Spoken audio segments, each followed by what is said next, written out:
Cory Booker and Alex Padilla have a new bill out. They want to require CBP and ICE officers to have legible IDs, and they don't want CBP or ICE officers covering their faces. Well, they wouldn't be saying that if they didn't hate our country. Did you hear the president today? Do you want to talk about shit that ain't true? Shit that ain't true. I love this country. I love our democratic values. I love our Constitution. But we've seen demagogues and authoritarian leaders from McCarthy to Trump try to say, if you disagree with me, you're unpatriotic. If you disagree with me, you're un-American. Well, to me, actually, dissent is very American, especially when people are abusing power. Right now, the focus is clearly on Los Angeles, around immigrants' rights, but the groundwork that they've laid to squash dissent can happen anywhere in the country on any issue that he cares about. And that's what worries me right now. If you can abduct people off of streets in violation of due process laws, that is a threat to our due process laws as American citizens. But this, to me, there's a level of making this even more dangerous. We saw what happened in Minnesota, where a guy who was dressed as a police officer came with ill intent and murdered people. And now we have folks that are roaming our streets who are saying they're police officers, but we have no way of identifying the truth of who they are. They're not wearing their badges outside of their vests, and that is inherently dangerous. Exactly. You don't just take somebody's word for it. That's what accountability is all about. That's why I say, for both the safety of community and the safety of federal agents, this makes all the sense in the world. It's required of other federal law enforcement agencies, just not ICE. It's like a big loophole that we're trying to fix. And we know that these policies work. State law enforcement has been required to do this for a long, long time. Local law enforcement has had to do this for a long, long time. Why not ICE? But I think that a point is really important to make. Every other law enforcement agency has to identify themselves. And that's not some kind of charity to the person that's being arrested.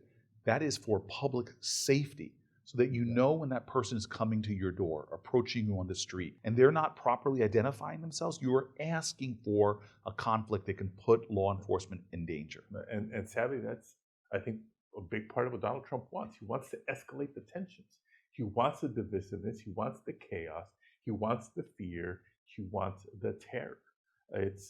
Look what they did in MacArthur Park a couple of days ago. Iconic park in Los Angeles, where they had not just dozens and dozens of ICE agents come in, full tactical gear, military-grade weapons, many on horseback, in a venue that just minutes before their arrival was hosting a summer day camp.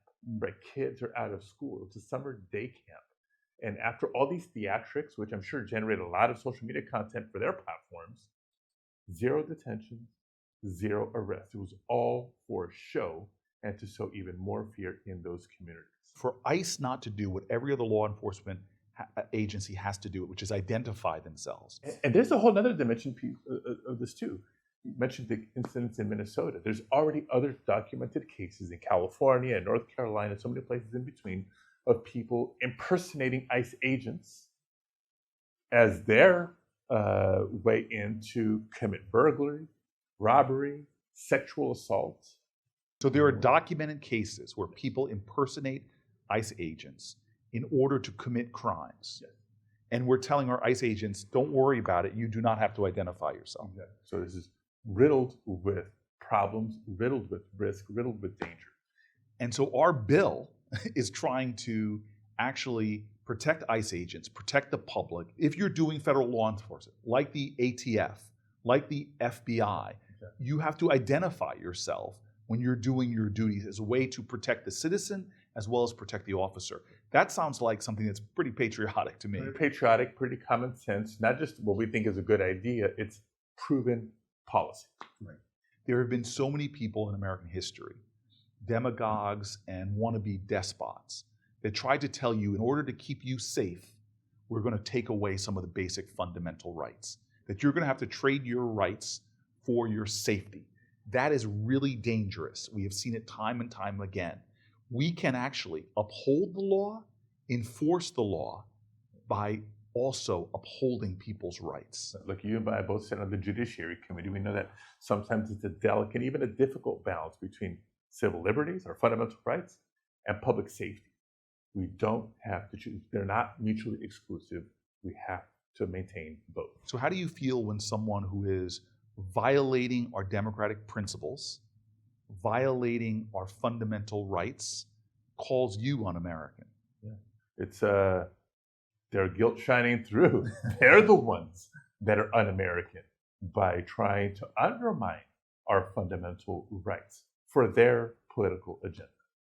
In other words, the guy who is calling other Americans indiscriminately un-American, that in and of itself, given our history, is probably one of the most unpatriotic, un-American things that you can do. Right. As one of my heroes, James Baldwin, says, I love America more than any other country.